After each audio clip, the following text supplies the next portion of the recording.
पते नमः। आज भविष्य पुराण का तीसरा अध्याय का पाठ करते हैं। इस अध्याय में वेद विद्याओं का अध्ययन यानी कि वेदों का पाठ कैसे करना चाहिए, गायत्री महामंत्र की महिमा, फल, महत्व बताया गया है। साथ ही हमें आचार्य गुरु के साथ, पत्नी के साथ, अपने पिता के साथ, पिता पुत्र धर्म और कैसा व्यवहार करना चाहिए, कैसे उनका आदर करना चाहिए और उनका क्या फल होता है, ये बताया गया है। अगर किसी ने भी पहले 2 अध्याय का पाठ नहीं किया है तो वो वीडियो चैनल पर जाकर प्लेलिस्ट बन चुकी है, उनमें जाकर आप सर्च कर सकते हैं। साथ ही बेल आइकन दबा लीजिए कि आगे वीडियो अपलोड होगी तो आपको पता चलेगा। साथ ही अगर जो भविष्य पुराण है इसे कलयुग का पुराण कहा जाता है, तो इसका अध्ययन अवश्य करें। और साथ ही इसका बहुत बड़ा फल है, मैं बता चुकी हूँ, बार बार नहीं बताऊँगी, तो इसलिए मैंने स्टार्ट किया है। तो आप इसका डेली 15 से 20 मिनट मैं हर दूसरे दिन अपलोड करती हूँ, तो आप इसे देख लीजिए। पाठ करते हैं अब शुरू। सुमंतु मुनि कहते हैं कि हे राजन, केशांत नाम संस्कार ब्राह्मण का 16वें वर्ष में, क्षत्रिय का 22वें में और वैश्य का 25वें वर्ष में होता है। केशांत संस्कार होने के अनंतर चाहे तो गुरु के घर में रहे अथवा अपने घर में आकर विवाह करके अग्निहोत्र को ग्रहण करे। स्त्रियों के लिए मुख्य संस्कार है वो विवाह है। हे राजन, ये सुनिए ध्यान से कि स्त्रियों का जो सबसे मेन संस्कार है, बहुत जरूरी है, जो मेन संस्कार है वो विवाह है। आगे है, हे राजन, यह उपनयन का विधान हमने कहा। अब इसके आगे का कर्म कहते हैं। शिष्य का यज्ञोपवीत कर गुरु पहले उसका सोच, आचार, संध्योपासन और अग्नि कार्य सिखावे और वेद पढ़ावे। शिष्य भी आचमन कर उत्तराभिमुख यानी कि उत्तर की ओर मुख करके बैठ दोनों हाथों को ब्रह्मांजलि बांध एकाग्रचित हो वेद पढ़े। पढ़ने के आरंभ और समाप्ति में गुरु के चरणों का वंदन करे। पढ़ने के समय दोनों हाथों की जो अंजलि बांधी जाती है उसको ब्रह्मांजलि कहते हैं। शिष्य दाहिने हाथ से गुरु का दाहिना चरण और बाएं हाथ से बायां ग्रहण करे। पढ़ने के आरंभ में अधिशुभ हो यह वाक्य शिष्य से गुरु कहे और समाप्ति के समय विरामोस्तु यह वाक्य कहे। वेद पढ़ने के समय आदि में और अंत में ओंकार का उच्चारण करे यानी कि ओम। बिना ओंकार के उच्चारण करने से फल नहीं होता। पहले पवित्र हो, 3 प्राणायाम करें, पीछे ओंकार का उच्चारण करें। देखिए यहाँ वेद पढ़ने के बताया कि पहले आप पवित्र हों, उसके बाद 3 प्राणायाम करें, जिसे हम कहते हैं कि सांस लें अच्छे से, उसके बाद ओंकार का उच्चारण करें। अगर हम आज भी अध्ययन करें तो हमें ये करना चाहिए ताकि हम एकाग्रचित हो सकें। उसके बाद है, प्रजापति ने अकार, उकार, मकार ये 3 वर्ण 3 वेदों का सार निकाले हैं। अकार, उकार और मकार जिनसे ओंकार बनता है, ओंकार यानी ओम बनता है, यानी कि ओम है वो तीनों वेदों का सार है। जब हम ओम का उच्चारण करते हैं तो हमारे 3 वेद जो प्रथम है उनका ये उन्हीं से बना है, मतलब उन्हीं का सार है।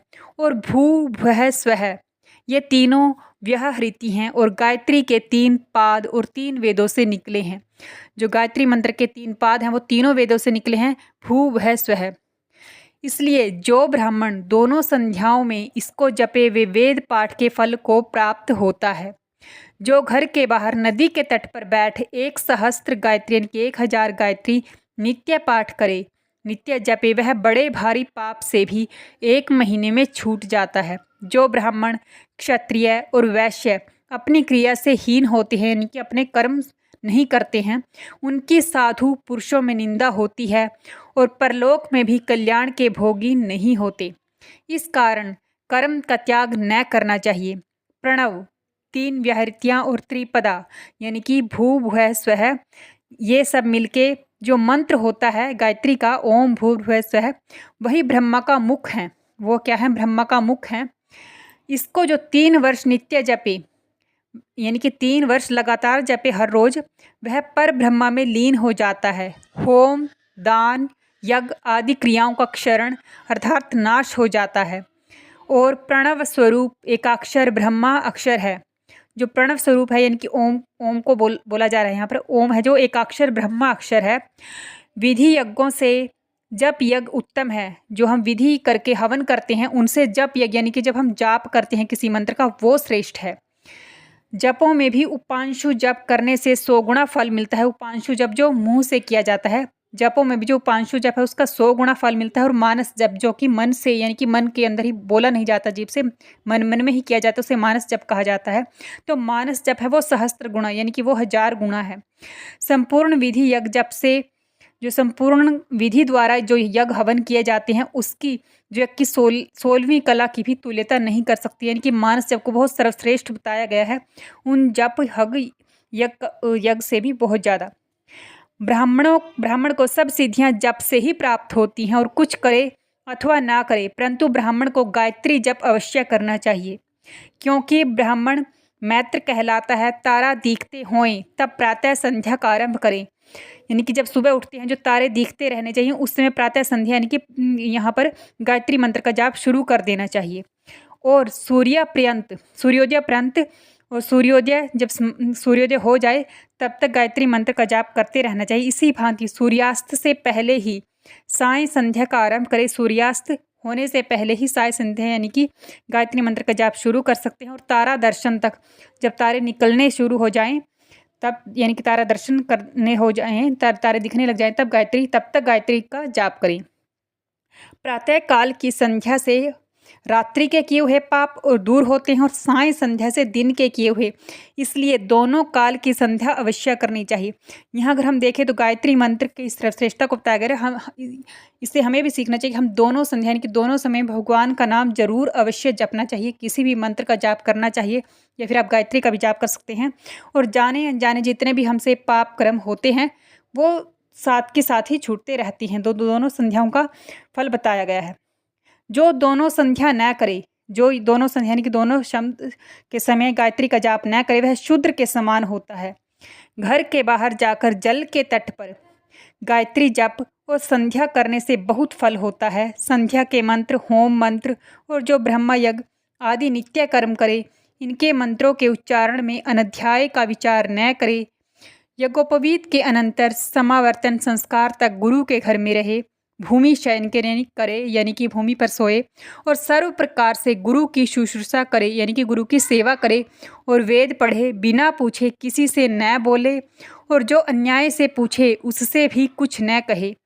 जानता हुआ भी जड़ की भांति हो जाए, यानी कि जो कोई लगता है कि दुराचारी व्यक्ति और आपसे कुछ ज्ञान अर्जन कर मतलब कुछ भी पूछना चाहता है अधर्म से उससे भी आप कुछ बुरा ना कहें, और जड़ की भांति यानी कि ऐसे हो जाएं कि आपको कुछ ही नहीं पता।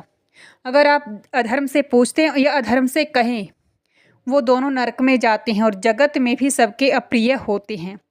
ये एक गुरुकुल में पढ़ने वाले व्यक्ति का कर्म बताया गया है कि वहाँ इस तरह से रहना है। जिसको पढ़ाने से धर्म और अर्थ की प्राप्ति न हो और वह कुछ शुश्रूषा भी न करे, उसको कभी न पढ़ावें, क्योंकि ऐसे विद्यार्थी को विद्या देना ऊषर में बीज बोना है, यानी कि बंजर में बीज बोने जैसा है। विद्या ब्राह्मण से यह कहती है कि मेरी भली भांति रक्षा कर, तो मैं तेरे लिए सेवधी हूँ, और असूया वाले पुरुष को मुझे मत दे, जिससे बलवती रहूँ।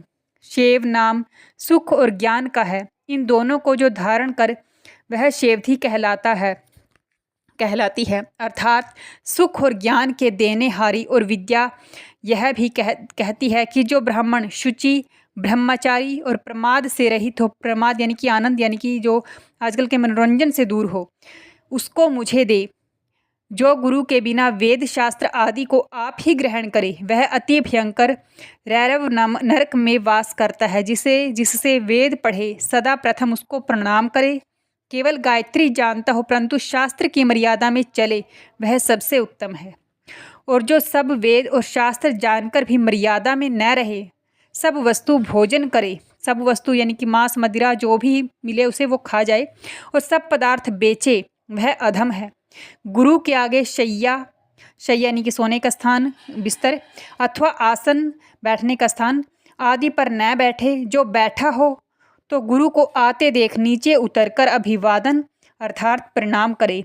वृद्ध को आते देख तरुण पुरुष यानी कि जो नौजवान पुरुष है, वृद्ध यानी कि बूढ़े व्यक्ति को आते हुए देख बुजुर्ग नौजवान व्यक्ति को के प्राण ऊपर को उठते हैं, प्राणवायु यानी कि सांस। जब वह वृद्ध को अभ्युत्थान देकर प्रणाम कर लेवे तो जो फिर प्राण है जो वो ठिकाने पर आ जाते हैं। जो पुरुष वृद्धों की सेवा करे और उनको प्रणाम आदि करे, उसके आयुष बुद्धि, यश और बल की वृद्धि होती है। बड़े को जब अभिवादन करें तब अपना नाम लेवें कि मैं अमुक शर्मा आपको अभिवादन करता हूँ, अथवा केवल इतना ही कहें कि मैं प्रणाम करता हूँ।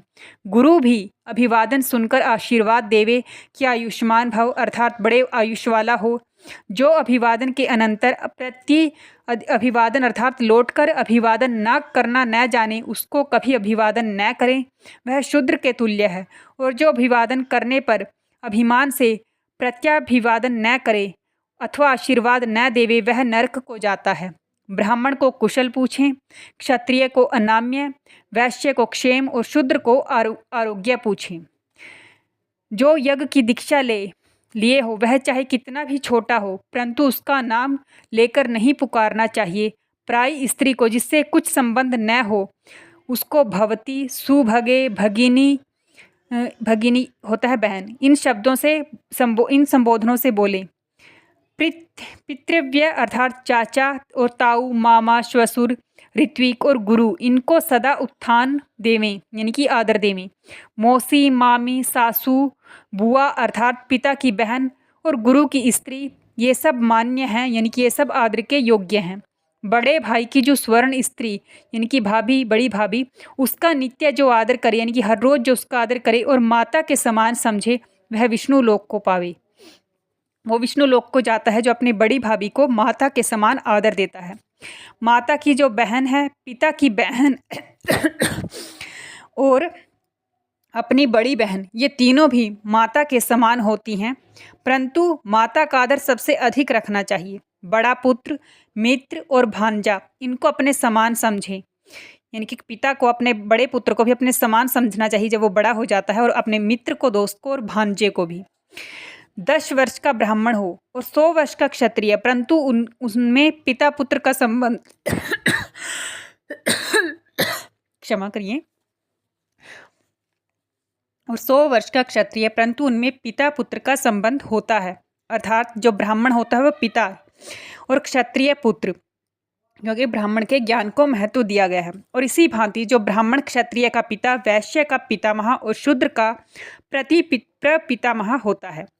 धन, बंधु, अवस्था, आचरण और विद्या, ये पांचों बड़ाई के हेतु हैं यानी कि इनकी प्रशंसा की जाती है। धन की, बंधु की, आपके कितने बंधु मित्र भाई बहन हैं, अवस्था यानी कि किस स्टेज में है, कितनी उम्र है, और आचरण आपका व्यवहार कैसा है। इनमें पहले से दूसरा और दूसरे से तीसरा, तीसरे से चौथा यानी कि इनको अधिक है, यानी कि सबसे ज़्यादा प्रशंसा के पात्र है वो है विद्या, वो है आपका ज्ञान, उसके बाद आपका आचरण, आपका व्यवहार, उसके बाद अवस्था यानी कि आपकी कितनी उम्र है, उसके बाद बंधु आपके कितने दोस्त हैं, कितने भाई बहन हैं, उस सबसे कम धन की प्रशंसा की जाती है। अतिवृद्ध शूद्र भी मान के योग्य है। अतिवृद्ध यानी कि बहुत ज़्यादा बुजुर्ग अगर शूद्र व्यक्ति भी है वो भी इज्जत के योग्य है, मान के योग्य है। अतिवृद्ध रोगी, भारयुक्त स्त्री, भारयुक्त स्त्री यानी कि अगर बोझा ले रही हो स्त्री, चलने फिरने में असमर्थ सी हो, तो ऋषि और राजा, इनको रास्ता देना चाहिए, अर्थात ये आगे से आते हों तो मार्ग छोड़ देना चाहिए। और विवाह करने के अर्थ जो वर जाता हो यानी कि विवाह करने के लिए जब वर जाता हो तो उसको भी मार्ग देना चाहिए। इनमें से जो 2-3 आगे से आ जावें यानी कि इकट्ठे अगर ये दोनों तीनों आ जाएं तब ऋषि को और राजा मुख्य हैं, और इन दोनों में भी ऋषि प्रधान होता है। जो यज्ञोपवीत करके शिष्य को रहस्य और कल्प के सहित वेद पढ़ावे उसको आचार्य कहते हैं, और जो वेद का एक भाग अथवा वेद के अंग जीविका के अर्थ पढ़ावे उसको उपाध्याय संज्ञा है। जो निषेक अर्थात गर्भाधान आदि सब संस्कार करे और खाने को अन्न देवे उसको गुरु कहते हैं। जो अग्निहोत्र आदि यज्ञ वर्णी लेकर जिसके अर्थ करे उसका ऋत्विक कहलाता है। जो पुरुष के दोनों कान वेद से भरता है और पवित्र करता है वही माता पिता हैं। उसके साथ कभी द्रोह न करना चाहिए यानी कि विद्रोह नहीं करना चाहिए कभी भी माता पिता का। उपाध्याय से 10 गुणा गौरव आचार्य का होता है और आचार्य से 100 गुणा पिता का। देखो इनमें सबसे सर्वश्रेष्ठ पिता को बताया गया है, और पिता से भी 1000 गुणा गौरव किसका है? माता का। पिता से 1000 गुणा गौरव, वो शास्त्रों में बताया गया कि पिता से 1000 गुणा अधिक गौरव है वो माता का है। जन्म देने हारा और वेद पढ़ाने हारा, ये दोनों पिता हैं। जन्म देने वाले भी यहाँ पर पिता को वेद पढ़ाने वाला भी पिता है, क्योंकि पहले वेदों का ज्ञान हर एक को होता, तो वेदों का ज्ञान भी कराता है पिता, तो उसे वो पिता होता है। और माता, क्योंकि जो माता पिता तो काम से उत्पन्न करते हैं। ये उपाध्याय आदि जितने पूज्य हमने कहे, इन सबके सबसे अधिक गौरव के योग्य महागुरु होता है और चारों वर्णों में पूजनीय है। यह सुन राजा ने पूछा कि महाराज, उपाध्याय आदि के लक्षण तो मैंने सुने, अब कृपा करो महागुरु का लक्षण भी वर्णन कीजिए, क्योंकि यहाँ बताया कि इनमें सबसे अधिक गौरव वो महागुरु का है। तो यह राजा का वचन सुन सुमंतु मुनि ने कहा कि हे राजन, जो ब्राह्मण जपोजीवी हो, अर्थात जप से अपना उपजीवन करे, यानी कि यज्ञ हवन करे और उसके बाद कुछ पैसे ले, जो कि आजकल ब्राह्मण करते हैं, और 18 पुराण, रामायण, भारत, विष्णु धर्म, आदित्य धर्म, शिव धर्म और वेद, इन सबको भली भांति जाने, वह महागुरु कहलाता है, वह सबका पूज्य है। हे राजा शतानीक, जो जिसको थोड़ा बहुत पढ़ावे वह उसका गुरु होता है, चाहे अवस्था में छोटा ही हो। पढ़ाने से बालक वृद्ध का भी पिता हो सकता है, इनकी ज्ञान वाला, अगर कोई ज्ञान वाला बालक किसी बड़े बुजुर्ग को वेदों का पाठ करा रहा है, तो यानी कि वो बालक ही बड़ा है। पूर्व काल में अंगिरा मुनि का बालक पुत्र बृहस्पति बड़े वृद्ध पितरों को पढ़ाता था।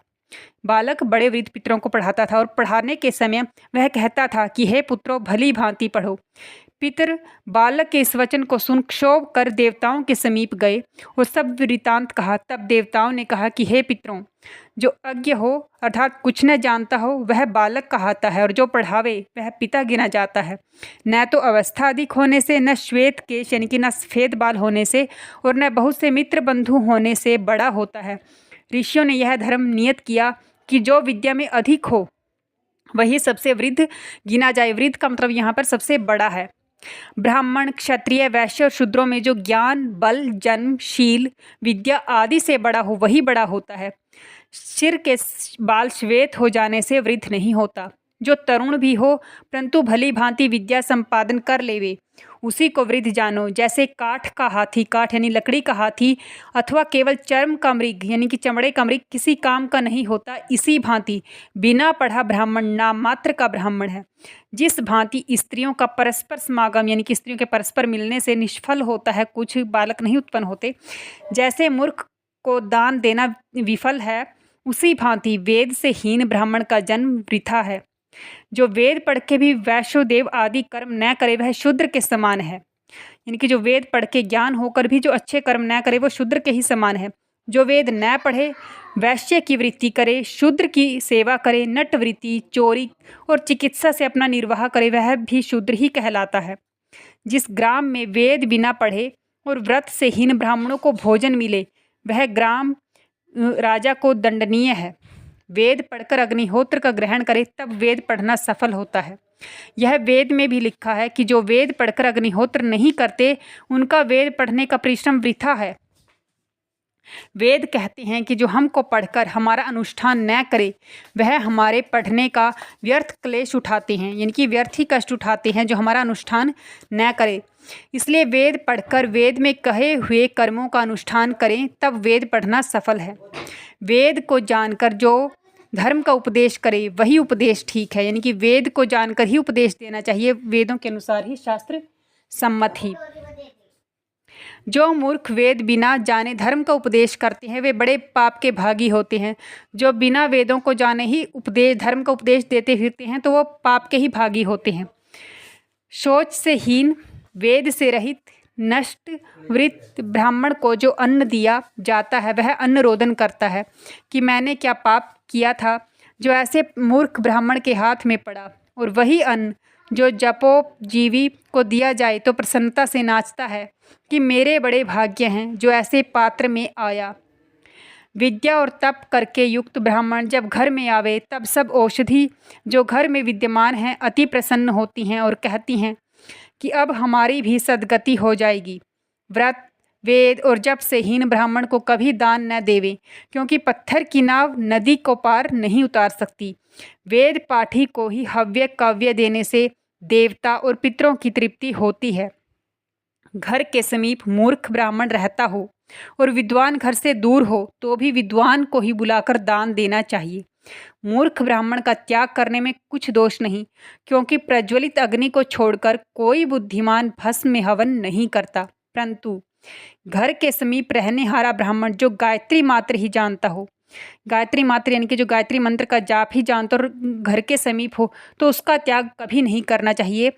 जो उसका त्याग करे उसको रैरव नरक में जाए, क्योंकि ब्राह्मण चाहे निर्गुण हो गुण या गुणवान, परंतु गायत्री जानता हो तो परम देव स्वरूप है। परंतु पतित न हो, धान्य से हीन ग्राम और जल बिना कूप जैसे किसी अर्थ नहीं होते।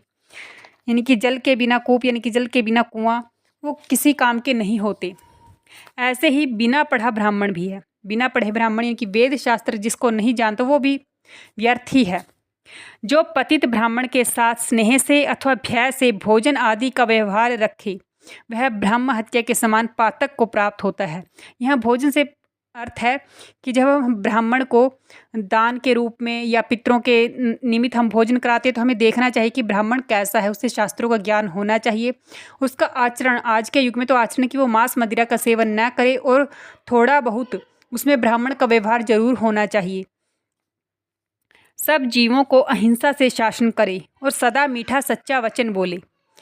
जिसके मन और वचन शुद्ध हों, यहाँ ब्राह्मण के कर्म बताए गए हैं, देखो वह वेद और यज्ञ का पूरा फल पाता है। जो मन और वचन दोनों से शुद्ध हो, सबके साथ मीठा बोले, सब जीवों से अहिंसा से शासन करे, ऐसा वचन कभी ना कहे जिससे किसी की आत्मा दुखे और सुनने वालों को अच्छा ना लगे। ऐसा तो कभी वचन भी नहीं कहना चाहिए एक ब्राह्मण को। पुरुष को वैसा आनंद न चंद्र की किरणों से, न चंदन से, न शीतल छाया से और न ठंडे जल से मिले जैसे मीठे वचन सुनकर मिलता है।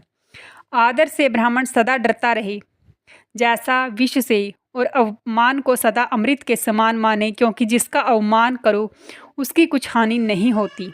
अवमान करने हारा ही नाश को प्राप्त हो जाता है। वेद पढ़कर तप करे, वही वेद के फल को पाता है। वेद पढ़कर तप करना चाहिए, तभी उसका वेदों का फल मिलता है।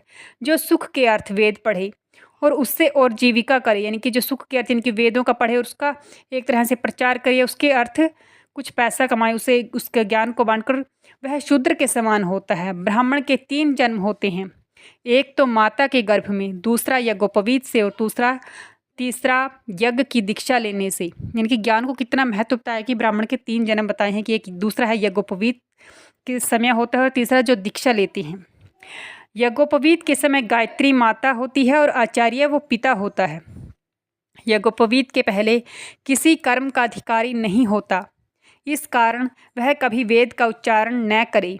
जब यज्ञोपवीत हो जाए तब वेद पढ़ने का अधिकारी होता है। यज्ञोपवीत के समय मेखला, चर्मदंड और यज्ञोपवीत का धारण करे और तभी से देवता, पितृ, मनुष्यों का तर्पण किया करे। पुष्प, फल, जल, समिधा, मृत्तिका, कुशा और अन्य अनेक प्रकार के काष्ठों का संग्रह रखे। मध्य, मांस, गंध, पुष्पमाला, अनेक प्रकार के रस और स्त्रियों का त्याग रखे। अनेक प्रकार के शुद्ध अर्थात सिरके और अर्कों का खाना पीना, आँखों में सुरमा डालना, शरीर में तेल लगाना, जूता और छत्र का धारण करना, गीत सुनना, नाच देखना, जुआ खेलना, झूठ बोलना, निंदा करना, स्त्रियों के समीप बैठना, काम, क्रोध, लोभ आदि के वश में होना, व्याभिचारिणियों स्त्रियों से बातचीत करना, वीर्यपात करना, इसी ये सब बातें ब्रह्मचारी के लिए निषिद्ध है। यानी कि ब्रह्मचारी का कितना बड़ा कर्म बताया गया है। जुआ नहीं खेल सकते, झूठ नहीं बोल सकते, निंदा नहीं कर सकते और स्त्रियों के समीप नहीं बैठ सकते और व्याभिचारी स्त्रियों से बातचीत भी नहीं करनी है। काम, क्रोध, लोभ इन सबसे भी दूर रहना पड़ता है, वही ब्रह्मचारी का एक धर्म होता है। अर्थात ब्रह्मचारी ये बातें न करे। जो स्वप्न में भी ब्रह्मचारी का वीर्य स्खलित हो जाए तो वह उठकर स्नान करे और सूर्य नारायण की पूजा करके गायत्री जपे, तब वह शुद्ध होता है। जल, पुष्प, गोबर, मृत्तिका, कुशा और भिक्षा इनको नित्य लाया, यानी कि इनको हर रोज लेके आए। परंतु जो पुरुष अपने कर्म में तत्पर रहें और वेद पढ़े हैं, अतिथि का आदर करते हैं, उनके घरों से ही भिक्षा ग्रहण करें। भिक्षा को बताया गया है कि उनके घरों से ही ग्रहण करनी चाहिए। जो बहुत ही नित्य वेदों का पाठ करते हैं, जो अच्छे कर्म करे, अतिथियों का आदर करते हैं, उनके घर से भिक्षा लानी चाहिए हमें। जो अन्यत्र भिक्षा ना मिले इनकी भी ग्रहण करे, परंतु जो किसी भांति कलंकित हो, किसी भांति कलंकित हो यानी कि कोई चोर हो, कोई ऐसा समाज में कलंकित व्यक्ति हो, उसके घर से भिक्षा कभी नहीं लानी चाहिए। फिर नित्य समिधा लाकर सायंकाल और प्रातःकाल हवन करें। भिक्षा मांगने के समय मौन रहें, यानी भिक्षा मांगने के समय अधिक नहीं बोलना चाहिए। जो मौन ही बताया गया है कि चुप रहें। जो ब्रह्मचारी भिक्षा के अन्न बिना 7 दिन पर्यंत और अन्न खाए, यानी कि 7 दिन तक लगातार बिना अन्न खाए भिक्षा का अन्न खाए, और रोग आदि निमित्त के बिना, यानी कि रोग भी ना हो उस दिन, इन 7 दिनों में 7 दिन अग्निहोत्र भी न करे और नष्ट हो जाए, ब्रह्मचारी के लिए भिक्षा का अन्न मुख्य है। इस कारण एक का अन्न नित्य न लेवे। भिक्षा का अन्न है जो ब्रह्मचारी के लिए मुख्य है, वही अन्न ग्रहण करना चाहिए। तो हर रोज एक ही घर से अन्न नहीं लाना चाहिए, अलग अलग घर से अन्न लाना चाहिए। भिक्षान के भोजन से नित्य उपवास का फल होता है। यहाँ भिक्षा का महत्व बताया कि जो भिक्षा से हमें अन्न मिलता है, भोजन मिलता है, उसको अगर हम नित्य हर रोज भी खाएं तो भी उपवास का फल मिलता है, यानी कि व्रत का ही फल मिलता है। यहाँ भिक्षा की महिमा बताई गई है। यह धर्म केवल ब्राह्मण का कहा है, और यह भिक्षा मांगने का कर्म किसका है? ब्राह्मण का है। क्षत्रिय और वैश्य के धर्म में कुछ भेद है। गुरु के सम्मुख हाथ जोड़ खड़ा रहे, जब गुरु की आज्ञा हो तब बैठे, परंतु आसन पर न बैठे। गुरु के उठने से पहले सोकर उठे और सोने से पीछे शयन करे, क्योंकि गुरु के उठने से पहले उठ जाएं और गुरु के सोने के बाद ही सोना चाहिए। गुरु के सम्मुख अति नम्रता से बैठें और किसी बात में गुरु का अनुकरण अर्थात नकल न करें। गुरु की निंदा न करें, और जहाँ निंदा होती हो गुरु की वहाँ से उठकर चला जाए अथवा कान मूंद लेवे। गुरु की निंदा सुनने से गर्दभ यानी कि गधे की योनि में जाता है, और निंदा करने से, अगर निंदा करते हो तो श्वान की योनि मिलती है।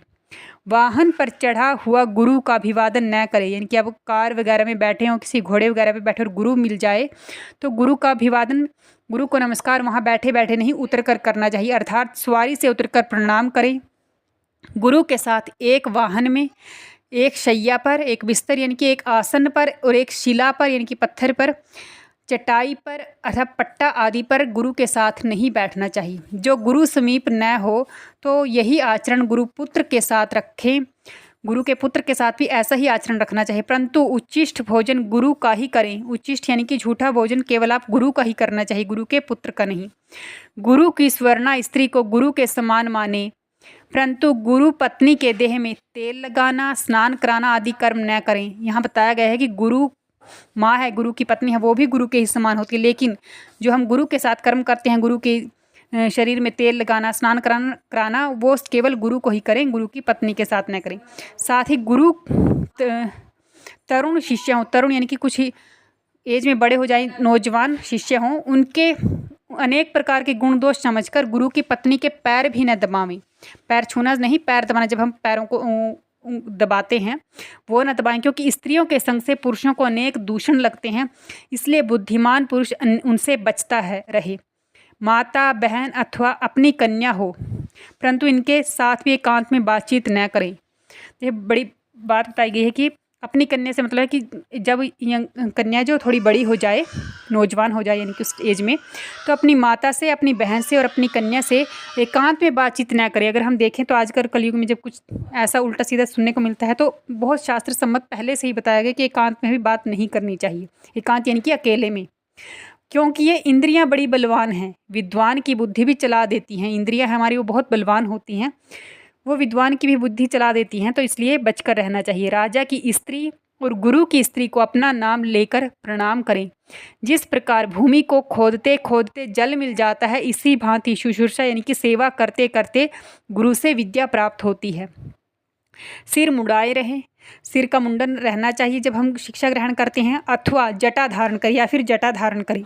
सूर्योदय और सूर्यास्त के समय ग्राम में न रहें, गांव में न रहें। सूर्योदय और सूर्यास्त के समय अर्थात जल के तट पर जाएं, यानी कि नदी के तट पर जाएं। संध्या वंदन करें। जिसके सोते सोते सूर्योदय अथवा सूर्यास्त हो वह बड़े पाप का भागी होता है, अर्थात जब सूर्यास्त के समय अगर सो जाएं तो कहते हैं सोना नहीं चाहिए, और सूर्योदय के समय भी हमें सोना नहीं चाहिए। वह बिना प्रायश्चित शुद्ध नहीं होता। माता पिता और आचार्य का विपत्ति में भी अनादर न करें। देखिए, विपत्ति में भी माता पिता का और आचार्य यानी कि गुरु का कभी अनादर, बेइज्जती नहीं करनी चाहिए। माता पृथ्वी की मूर्ति हैं, पिता प्रजापति की और आचार्य ब्रह्मा की, इसलिए इनका सदा आदर रखें। पुत्र के उत्पन्न करने और पालन करने में माता पिता जितना क्लेश यानी कि कष्ट उठाते हैं, उनका बदला 100 वर्ष तक सेवा करने से भी पुत्र नहीं दे सकता। इसलिए सदा माता पिता और गुरु की शुश्रूषा करें, सेवा करें, जिससे सब प्रकार के तप का फल हो। इनकी सेवा ही बड़ा तप है। ये तीनों 3 लोक हैं। माता पिता और गुरु 3 लोक हैं, 3 आश्रम हैं, 3 वेद हैं, और ये ही 3 अग्नि हैं। देखिए, इनकी कितनी महिमा बताई गई है कि माता पिता का इतना आदर करना चाहिए और गुरु का कितना आदर करना चाहिए। माता ग्राह्यपत्य नामक अग्नि है, पिता दक्षिणाग्नि है और गुरु आह्वनीय अग्नि का रूप है। जिस पर ये 3 प्रसन्न हैं वह तीनों लोक जीत लेता है। जिस पर माता पिता और गुरु प्रसन्न हो, यानी कि जो उनसे संतुष्ट हो, किसी बालक से अगर ये तीनों संतुष्ट हो तो वो तो तीनों लोक ही जीत लेता है और देवताओं की भांति स्वर्ग में विहार करता है। जो इनका आदर न रखे उसकी सब क्रियाएं निष्फल हैं, यानी कि जो इनका तीनों में से किसी का भी एक का आदर ना करे तो उसकी सभी कर्म निष्फल हैं, यानी कि वो फिर सक्सेस हो ही नहीं सकता। जब तक ये तीनों जीते रहें तब तक उनकी सेवा शुश्रूषा करनी चाहिए के बिना और कोई धंधा ना करें। यानी कि सबसे जो बड़ा धर्म है वही यही है कि इनका हमें ध्यान रखना चाहिए, उनकी आज्ञा में रहना चाहिए। यही बड़ा तप, व्रत और धर्म है। और जो कुछ कर्म करे तो भी इनकी आज्ञा से करें। उत्तम विद्या और अधम पुरुष में हो तो भी ग्रहण कर लेवे, क्योंकि विष से अमृत, बालक से सुमाशीष अर्थात अच्छी बात, शत्रु से भी उत्तम आचरण, कर्दम अर्थात कीच से भी कांचन और दुष्कल से भी स्त्री रतन अर्थात उत्तम स्त्री ग्रहण करते हैं। उत्तम स्त्री, रत्न, विद्या, धर्म, शौच, सुभाषित और अनेक प्रकार के शिल्प जहाँ से मिले वहाँ से ही ग्रहण कर लें। और विपत्ति काल में भी क्षत्रिय और वैश्य से भी वेद पढ़ें, यानी कि अगर बहुत ज़रूरत हो, विपत्ति काल हो, तब क्षत्रिय से और वैश्य से भी वेद पढ़ सकते हैं, परंतु उतने काल तक ही उनके समीप रहें। और ब्राह्मण गुरु के समीप तो शरीर पर्यंत रहने में कुछ दोष नहीं है, लेकिन इनके बताए गए क्षत्रिय और वैश्य से अगर वेद पढ़ना हो तो विपत्ति काल में ही पढ़ना चाहिए, उसके बाद नहीं। लेकिन ब्राह्मण और गुरु के समीप तो शरीर पर्यंत यानी कि जब तक मृत्यु न हो तब भी रहा जाए तो भी उसे कोई दोष नहीं लगता। जो जन्म भर गुरु की सेवा करे वह ब्रह्मलोक में निवास करता है। पढ़ने के समय गुरु को कुछ देने की इच्छा न करे, यानी कि जब पढ़ते हैं, जब वेद लेते हैं, ग्रहण करते हैं, तब हमें कुछ देने की इच्छा नहीं रखनी चाहिए मन में कि हम गुरु को कुछ देंगे।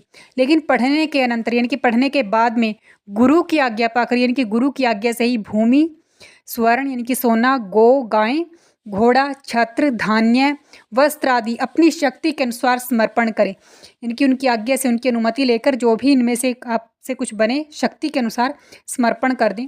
गुरु का जब देहांत हो जाए तब गुरुपुत्र यानी कि तब गुरु का पुत्र और गुरु स्त्री, गुरु की स्त्री को ही गुरु के स्थान में माने। और ये भी न हो तो गुरु के भाई बंधु हों उनको माने और अग्निहोत्र नित्य करता रहे। इस भांति जो ब्रह्मचारी धर्म का आचरण करे वह ब्रह्मलोक में जाकर ब्रह्मा जी के समीप निवास करे। इतना कह सुमंतु मुनि बोले कि हे राजन, यह हमने ब्रह्मचारी का धर्म वर्णन किया है, अब गृहस्थ धर्म के वर्णन करते हैं। आप सुनो। ब्राह्मण आदि अपने अपने समय में व्रत की समाप्ति करें और ब्राह्मण का यज्ञोपवीत वसंत ऋतु में, क्षत्रिय का ग्रीष्म में और वैश्य का शरद ऋतु में करना चाहिए। वीडियो अगर आपको जरा सी भी अच्छी लगी हो तो प्लीज़ चैनल को सब्सक्राइब जरूर कीजिए और कमेंट कीजिए और वीडियो को लाइक ज़रूर कीजिए। धन्यवाद। जय श्री राम।